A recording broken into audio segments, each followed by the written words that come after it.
Baspa supremo Mayawati पर टिप्पणी करने वाले भाजपा विधायक राजेश चौधरी पर इस बार चंद्रशेखर आजाद, जो नगीना से सांसद चुने गए हैं, उन्होंने कहा कि ऐसे विधायक को जूतों से पीटना चाहिए। सही सुन रहे हैं आप। उन्होंने कहा कानपुर में पहुंचे, उन्होंने कहा कि ऐसे विधायक को जो ऐसी टिप्पणी करने वाले हैं, बिना किसी बात के किसी को ऐसे शब्द कहना है, ऐसे पूर्व मुख्यमंत्री के बारे में टीका टिप्पणी करने वाले पर ऐसे विधायक को जूतों से पीटना चाहिए। के हिसाब से मैं बता रहा हूँ, मायावती पर टिप्पणी करने वाले विधायक को जूतों से मारना चाहिए। यह चंद्रशेखर आजाद नगीना सांसद ने कहा है। दरअसल कानपुर पहुंचे नगीना सांसद चंद्रशेखर आजाद ने मीडिया से बातचीत में उन्होंने कहा कि मायावती पर टिप्पणी करने वाले विधायक को जूतों से पीटना चाहिए। हाँ, एक बार फिर मैं बता दे रहा हूँ, कानपुर पहुंचे थे नगीना सांसद चंद्रशेखर आजाद। उन्होंने मीडिया से बातचीत में उन्होंने बसपा सुप्रीमो मायावती पर मुख्यमंत्री के रहते हुए दौरान उन्होंने कहा कि भ्रष्टाचारी के तमगे से नवाज दिया था राजेश चौधरी ने। तो उसके जवाब में कहा कि मायावती पर टिप्पणी करने वाले विधायक को जूते से पीटना चाहिए। चंद्रशेखर ने कहा कि उपचुनाव है, मेरा प्रयास रहेगा कि सीसामऊ से सपा विधायक रहे। कानपुर की सीसामऊ विधानसभा के उपचुनाव पर घमासान तेज हो गया है। रविवार को आजाद समाज पार्टी के राष्ट्रीय अध्यक्ष और नगीना से सांसद चंद्रशेखर आजाद कानपुर पहुंचे थे, तो उनसे मीडिया से मुखातिब होते हुए उन्होंने कहा कि जिस भारतीय जनता पार्टी के विधायक राजेश चौधरी ने हमारी नेता बहन कुमारी मायावती जी पर भ्रष्टाचारी होने का आरोप लगाया, तो ऐसे विधायक को जूतों से पीटना चाहिए। हाँ जी हाँ, बहुत सही, आप सही सुन रहे हैं। रविवार को आजाद समाज पार्टी के राष्ट्रीय अध्यक्ष और नगीना से सांसद चंद्रशेखर आजाद कानपुर पहुंचे थे। गौशाला स्थित MBR ग्रांड होटल में मीडिया से बातचीत में उन्होंने एक सवाल के जवाब में यहाँ तक कह डाला कि मायावती पर टिप्पणी करने वाले भाजपा विधायक को जूतों से पीटना चाहिए।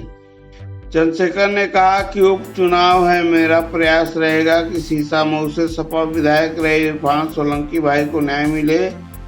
जिस तरह उनका उत्पीड़न किया गया है, जिस तरह से उन्हें सताया गया है, यह किसी से छिपा नहीं है। मैं कोशिश करूंगा कि आजाद समाज पार्टी के जरिए उनकी आवाज को उठाने का काम करें। वह यही नहीं रुके, उन्होंने कहा कि भाजपा से कुछ नेताओं के दिमाग खराब हो गए हैं, वह हैसियत से ज़्यादा बोलने लगे हैं। कभी कभी वह अपने नेताओं को खुश करने के चक्कर में यह भी भूल जाते हैं कि उनके परिणाम क्या क्या हो सकते हैं। बहन जी हमारी नेता हैं, हमारी आदर्श हैं। हम उनको महापुरुष के तौर पर याद करते हैं, क्योंकि उनके चलते ही हम लोग का कल्याण हुआ है, अर्थात हम लोग के जीवन में आगे बढ़ने का सम्मान उन्हीं के द्वारा मिला है। यदि उनके सम्मान में कोई गलत शब्द कहेगा तो फिर भीम आर्मी और आजाद समाज पार्टी के लोग उससे हिसाब लेंगे। मैं राजेश चौधरी को सावधान करना चाहता हूँ। सीसामऊ विधानसभा का उपचुनाव हमारे लिए कोई चुनौती नहीं है। आजाद समाज पार्टी के कार्यकर्ता और पदाधिकारी कोशिश कर रहे हैं, जनता हमारे साथ है, पार्टी हमारी तैयारी में लगी हुई है। आजाद ने कहा कि आज मंडल कमीशन के अध्यक्ष BP सिंह मंडल और रामस्वरूप वर्मा की जयंती है। इस जयंती पर सामाजिक न्याय सम्मेलन बांदा में रखा है, उसी में शामिल होने में जा रहा हूँ। यूपी में जो हालात चल रहे हैं, अखबार पढ़ने में महिलाओं के साथ हत्या, रेप, चोरी, डकैती, भ्रष्टाचार की खबरें आती हैं। यह प्रदेश की कानून व्यवस्था और जो गरीबों, कमजोरों, किसानों के दमन की राजनीति चल रही है, यह उसका सच है। चंद्रशेखर ने कहा कि हम आरक्षण में वर्गीकरण के खिलाफ इसलिए प्रदर्शन कर रहे हैं क्योंकि हमने सुप्रीम कोर्ट का फैसला पढ़ा है। हम चाहते हैं कि भाइयों की एकजुटता बनी रहे, इसलिए हमने प्रयास किया है कि बहुत जल्द हम अनुसूचित जाति के सभी जातियों के प्रतिनिधियों को बुलाकर हम वार्ता करेंगे। हम कोशिश करेंगे कि एक दूसरे को समझे और कोई रास्ता मिलकर निकालें, क्योंकि हमें सरकार की मंशा पर शक है। इसके पहले हम बता दें कि मायावती पर भ्रष्टाचारी का आरोप लगाते हुए जब राजेश चौधरी भाजपा विधायक ने यह बात कही थी, तो उसके बाद समाजवादी प्रमुख व पूर्व मुख्यमंत्री अखिलेश यादव ने भी उनके बीच बचाव में आए थे और मायावती ने उनका आभार व्यक्त किया था। अखिलेश यादव ने कहा कि दलित महिला के साथ ऐसा व्यवहार, जो एक बार 4 बार मुख्यमंत्री रह चुकी हैं और पूर्व सांसद भी हैं, महिलाओं के सम्मान में भाजपा की नीति क्या है, सोच क्या है, ये आप इस विधायक के बोल से पता लगा सकते हैं। इस पर भाजपा विधायक ने भी जवाब पलटवार करते हुए उल्टे सीधे शब्द कहे थे, गेस्ट हाउस कांड याद दिलाया था। बहुजन समाज पार्टी के राष्ट्रीय अध्यक्ष बहन कुमारी मायावती पर टिप्पणी करने वाले राजेश चौधरी के खिलाफ कार्रवाई होनी चाहिए या नहीं होनी चाहिए, ये तो पार्टी तय करेगी।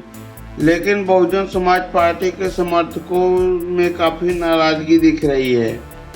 कुछ यूजर तो उन्हें कह रहे हैं कि इनकी दिमागी हालत ठीक नहीं, इनको उपचार की जरूरत है। बहुजन समाज पार्टी की अध्यक्ष मायावती ने कहा कि अगर इनका दिमाग ठीक नहीं है, मानसिक हालत ठीक नहीं है, तो इनकी चिकित्सा जो है किसी अस्पताल में ठीक करानी चाहिए, इलाज कराना चाहिए, जिससे किसी भी महिला या किसी भी दलित समाज वर्ग से आने वाले किसी भी व्यक्ति के साथ ऐसा बदसलूक वाला अभद्र टिप्पणी न कर पाए। आप लोगों की क्या प्रतिक्रिया है इस खबर के बारे में, आप जरूर बताएं। क्या महिला के प्रति ऐसी भावना भाजपा विधायक के मुंह से निकले जो बोल हैं वो करना चाहिए?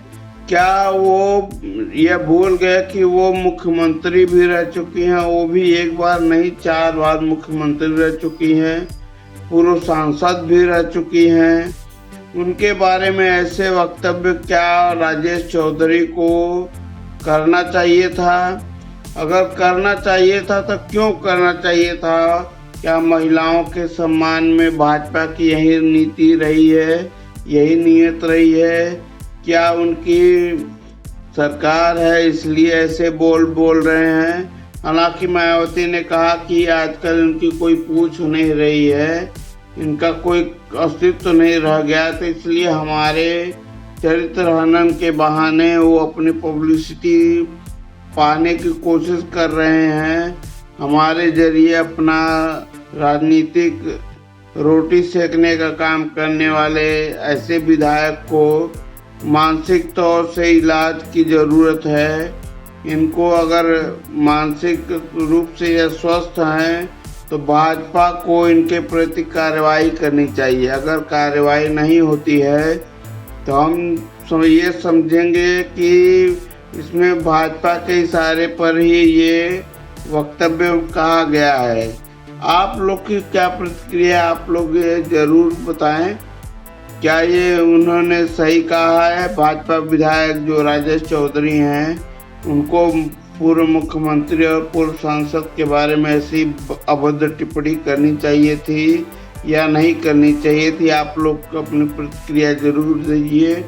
अगर आप चैनल पर नए हैं तो चैनल को सब्सक्राइब करें, वीडियो को लाइक करें और शेयर करना बिल्कुल भी ना भूलें। तब तक के लिए आप सभी साथियों को नमस्कार।